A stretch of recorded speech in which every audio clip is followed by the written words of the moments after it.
Kembali di Kompas Petang, Saudara. Direktur Eksekutif Lokataru Foundation, Del Pedro Marhain, ditetapkan sebagai tersangka karena diduga mengajak, menghasut, dan memprovokasi demonstran, termasuk pelajar hingga anarkis. Inilah rekaman CCTV di perumahan setempat yang menunjukkan sebuah mobil polisi memasuki lingkungan dan menjemput Del Pedro Marhain. Lokataru menyebut ada 7 hingga 8 polisi yang menangkap Del Pedro.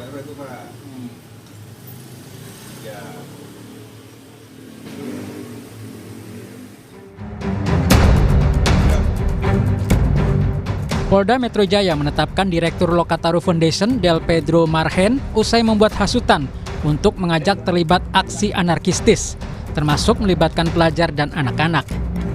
Del Pedro terancam dijerat pasal tentang tindak pidana penghasutan hingga penyebaran berita bohong.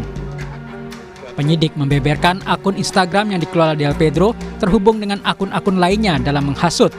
Polisi menyebut salah satu akun berperan sebagai koordinator aksi. BPP itu yang terhubung dengan akun-akun ekstrim yang memberikan ajakan seperti yang tadi sebelumnya, seperti itu, pengrusakan, kemudian bom molotov. Itu ada hubnya dari akun BPP. Dari akun BPP itu kami melakukan penelitian kembali bahwa kami menemukan nomor yang digunakan adalah ataupun yang diposting merupakan nomor aduan daripada orang yang menjadi staf bagian daripada yayasan yang dipimpin oleh DMR. Menurut Lokataru, Del Pedro ditangkap tanpa dasar hukum yang jelas. Lokataru mengecam tindakan polisi membungkam suara koalisi masyarakat sipil yang mengawasi kinerja pemerintah. Kami menilai ini terlalu jahat untuk menuduh kami sebagai dalang penghasutan segala macam. Ini bentuk kalau teman-teman Gen Z bilangnya playing victim. Komisi Nasional Hak Asasi Manusia Komnas HAM menyesalkan penangkapan Del Pedro Marhain.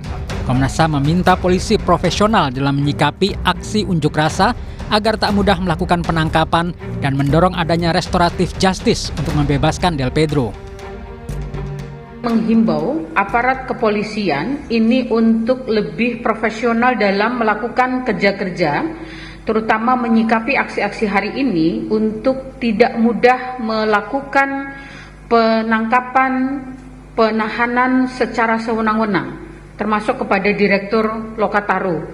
Karena kami khawatir bahwa kebebasan berpendapat, berekspresi yang dijamin di dalam konstitusi dan undang-undang hak asasi manusia ini kemudian dalam implementasinya, dalam pelaksanaannya berbenturan dengan regulasi yang lain, terutama Undang-Undang ITE yang selama ini selalu menjadi tantangan kita.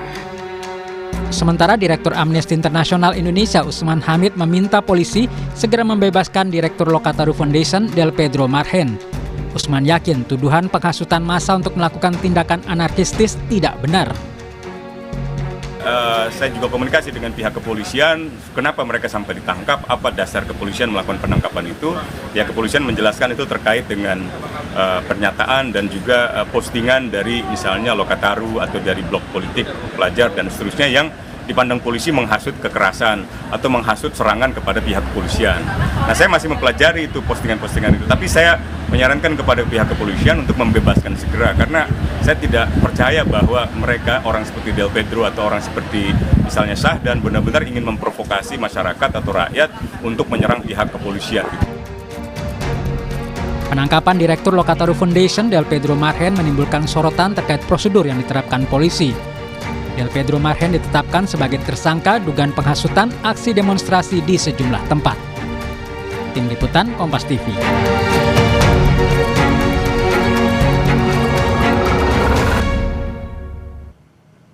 Polisi menetapkan Direktur Lokataru Foundation, Del Pedro Marhain Rismansyah, sebagai tersangka karena diduga membuat ajakan aksi anarkistis. Polisi mengatakan peran Del Pedro adalah melakukan kolaborasi di akun medsosnya untuk menyebarkan ajakan terkait demo. Ajakan itu berisi agar pelajar tidak takut untuk melakukan aksi. Untuk membahasnya kita telah terhubung dengan Guru Besar Universitas Bhayangkara, Prof.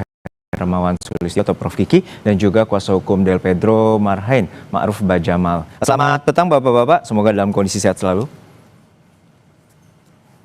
Kita sapa terlebih dahulu Pak Ma'ruf. Mas Ma'ruf, untuk saat ini Del Pedro telah ditetapkan sebagai tersangka penghasutan dan sebenarnya dalam kronologi persiapan aksi dan juga tudingan bahwa Del Pedro melakukan penghasutan itu seperti apa yang bisa Anda sampaikan?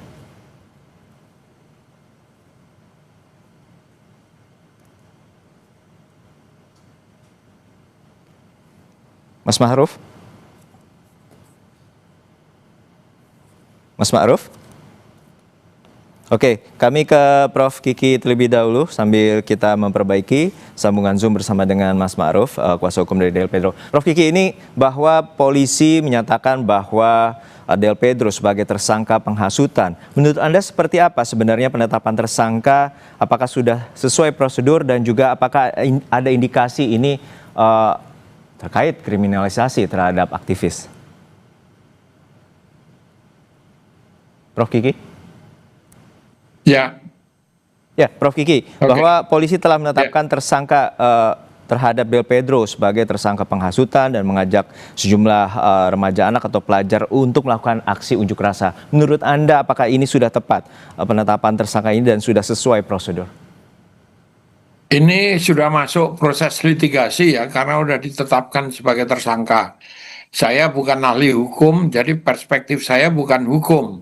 Nah, sekarang tinggal adu bukti ya. Kalau teman-teman buka buktinya apa kayak gitu. Nah, kalau polisi kan yakin ini udah tersangka loh ya, berarti sudah merasa cukup bukti untuk masuk ke proses litigasi. Nah, saya kalau untuk peristiwanya sendiri, saya ini kebetulan di Surabaya. Nah, 3 hari berturut-turut saya ke lapangan, saya lihat itu banyak anak-anak. Yang dilakukan polisi adalah anak-anak dari 13 sampai 16 tahun. 13 sampai 16 tahun yang dilakukan oleh polisi adalah menyisir apakah ada unsur pidana. Nah, kalau cuman tawuran, kelasnya tawuran, ya dikembalikan ke orang tua masing-masing, dipanggili, orang tuanya dipanggili, terus diminta membina kayak gitu.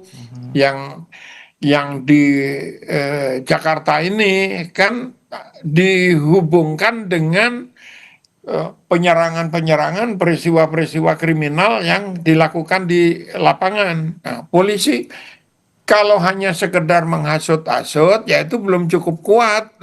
Kita juga suka ngompori, meskipun saya misalnya tukang kompor.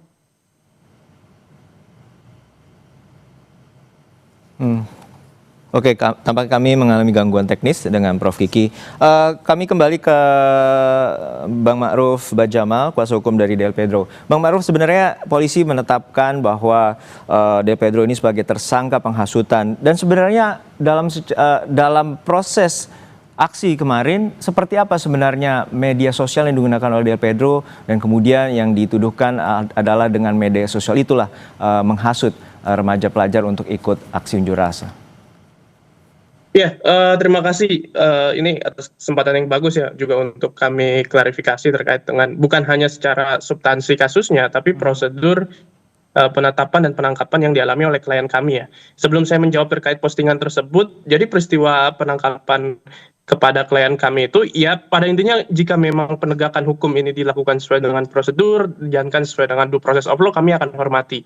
Akan tetapi jika ada penyelewengan dan pelanggaran-pelanggaran terhadap itu, tentunya ini tidak sejalan dengan konsep negara hukum Indonesia. Nah, atas dasar itu kami mencermati bahwa ada kejanggalan dalam proses hukum yang dialami oleh klien kami.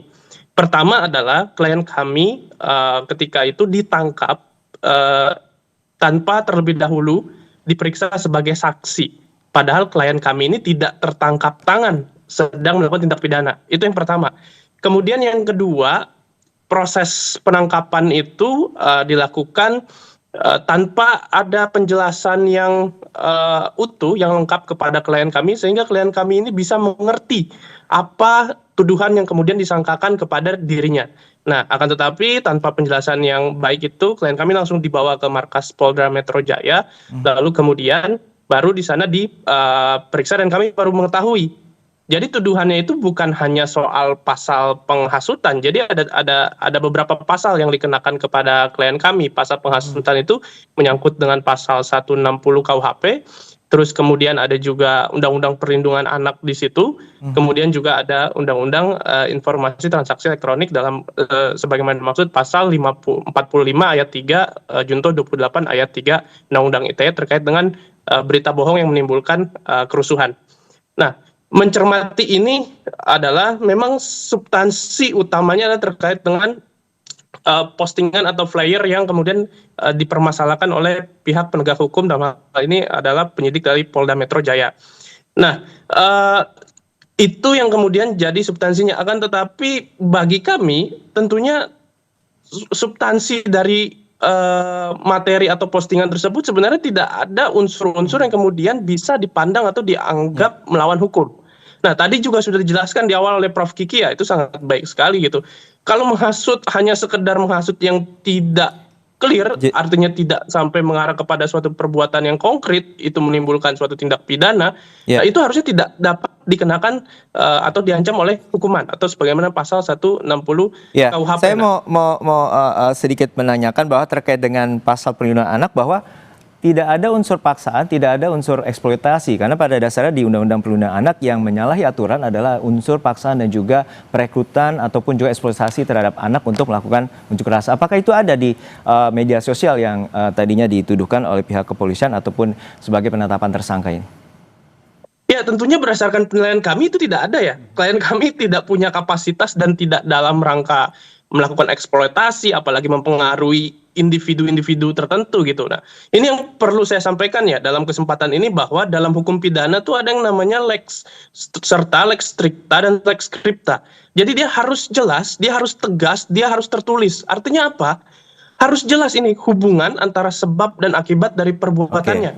Nah, dalam konteks ini kan pasalnya yang dikenakan pada intinya semuanya menyangkut dengan delik material. Artinya ada akibat nyata yang konkret yang terjadi. Dan akibat itu disebabkan oleh perbuatan dari klien kami. Baik, kami tangkap poinnya. Baik, saya ke Prof. Kiki. Itu tidak sepenuhnya benar, karena banyak faktor yang terjadi jika memang polisi mencoba mengkonstruksikan bahwa terjadi kerusuhan disebabkan oleh perbuatan atau perlakuan dari yang dilakukan oleh klien kami. Baik, saya ke Prof. Kiki. Prof. Kiki, bahwa kalau dalam perspektif media sosial itu artinya luas secara umum, siapapun dapat mengakses, dan ini merupakan tersangka Del Pedro disebut sebagai melakukan upaya penghasutan terhadap remaja pelajar. Dan ini dalam pasal tersebut juga tidak disebut ataupun pidana akan termasuk terkait dengan pemaksaan, perekrutan, dan juga adanya eksploitasi. Nah, dalam pandangan Anda seperti apa sebenarnya term atau terminologi penghasutan ini yang digunakan oleh pihak kepolisian?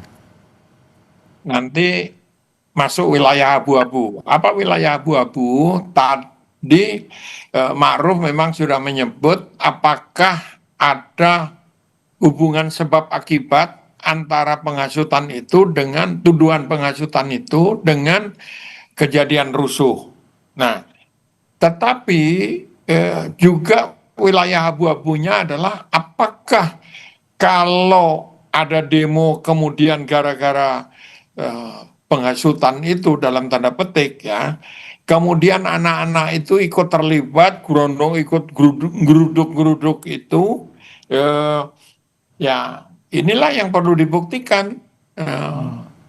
Ada digital forensik yang bisa dilakukan, tapi menurut saya juga harus dilihat di lapangan.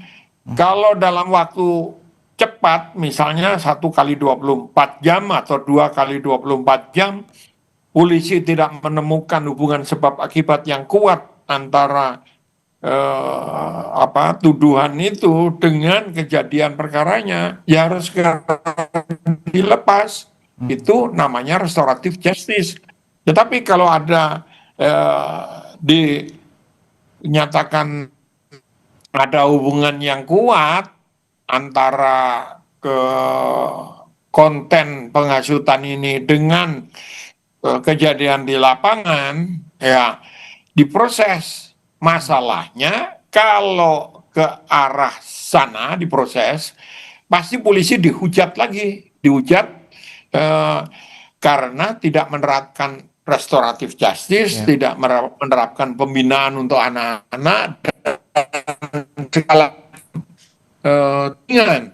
Nah, kita lihat waktu aja 1 kali 24 jam apa yang dimiliki polisi sebagai bukti dan apa yang harus ditolak oleh lawyer. Ya, artinya Anda menyatakan bahwa kalau delik terkait dengan penghasutan ini dalam artian sangat lemah ya? Ya belum tahu karena dia harus membuktikan, kan baru ditangkap, diproses, belum dibuka ke ruang publik. Apakah ada hubungan antara yang Ma'ruf bilang itu tadi, antara kejadian perkaranya dan penghasutannya gitu. Baik. Kalau nggak ada ya harus dilepaskan secepatnya gitu. Ya, baik. Saya ke Bang Ma'ruf. Bang Ma'ruf, bahwa sebenarnya untuk terkait dengan ajakan ataupun tulisan yang berada di media sosial itu seperti apa? Karena ada juga yang sempat ditampilkan oleh pihak kepolisian terkait dengan persangkaan ini atau tersangka Del Pedro, bahwa anak-anak mahasiswa atau adik-adik mahasiswa dan juga adik-adik pelajar SMK 2020 untuk melakukan aksi unjuk rasa. Apakah seperti itu dan kemudian seperti apa sebenarnya ajakan di media sosial yang dalam perspektif Lokataru Foundation yang merupakan kebebasan berekspresi dan juga kebebasan untuk melakukan penyampaian pendapat? Ya, begini. Saya mau menjelaskan harus dilihat ini secara konteks ya, bukan hanya teks. Artinya bukan hanya melihat postingannya, tapi konteks dari tugas-tugas Lokataru Foundation itu sebagai organisasi yang memang fokus kepada advokasi hak asasi manusia dan demokrasi. Nah, dalam rangka itu mereka sedang melakukan tugasnya untuk melakukan pencatatan, untuk melakukan pendokumentasian, dan untuk melakukan advokasi pendampingan atau memberikan bantuan hukum kepada masyarakat yang misalkan dia justru mengalami kekerasan, justru dia misalkan mengalami kerugian-kerugian yang disebabkan dari hak-haknya dia untuk menyatakan pendapat, hak-haknya dia untuk berkumpul dan berserikat justru direnggut oleh negara.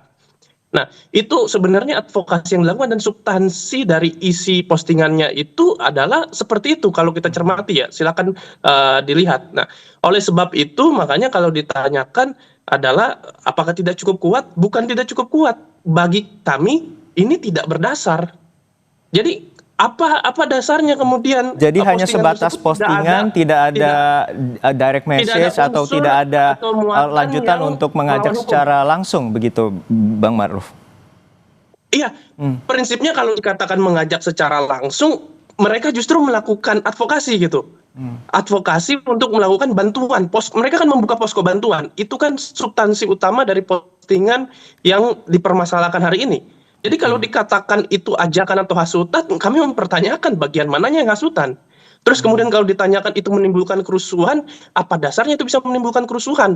Sementara kita tahu kerusuhan itu terjadi, saya percaya itu bukan tidak ada faktor tunggal di situ. Itu faktor yang kemudian rumit dengan segala macam, justru penyebabnya negara itu sendiri. Misalkan pemerintah yang tidak mendengar masyarakat atau DPR yang justru tidak memperjuangkan hak-hak rakyat, itu kan yang kemudian bisa jadi itu yang kemudian memprovokasi masyarakat. Jadi maksud saya adalah jangan kemudian klien kami ini dijadikan kambing hitam atas kerusuhan yang terjadi sehingga ini menjadi kriminalisasi. Baik. Karena apa? Dampaknya ini berbahaya sekali. Bukan hanya kepada klien kami, dampak dari proses hukum kepada klien kami ini bisa pertama adalah mendelegitimasi kerja-kerja masyarakat sipil dalam melakukan advokasi dan pemantauan hak asasi manusia dan demokratisasi. Kedua, ini bisa menimbulkan chilling effect. Artinya ini bisa menimbulkan efek takut kepada orang-orang untuk menyuarakan pendapatnya, untuk melakukan advokasi dan berdemonstrasi. Yang ketiga, ini bisa menjadi sebuah ruang untuk penyalahgunaan kekuasaan atau abuse of power. Kami nah, ini harus Bang Ma'ruf tidak bisa kita biarkan. Kita harapkan polisi bertindak profesional dan tadi berdasarkan Prof. Kiki menyatakan bahwa harus ada restoratif justice bila pembuktian ini dirasa minim dan juga tidak ada lagi kriminalisasi terhadap aktivis yang tengah menyuarakan pendapat dan juga para demonstran dapat dibebaskan. Terima kasih Prof. Kiki atas perspektifnya dan juga Bang Ma'ruf Bajamal telah bersama kami di Kompas Petang. Usai jeda, Saudara, Presiden Prabowo bertolak ke Beijing, Tiongkok untuk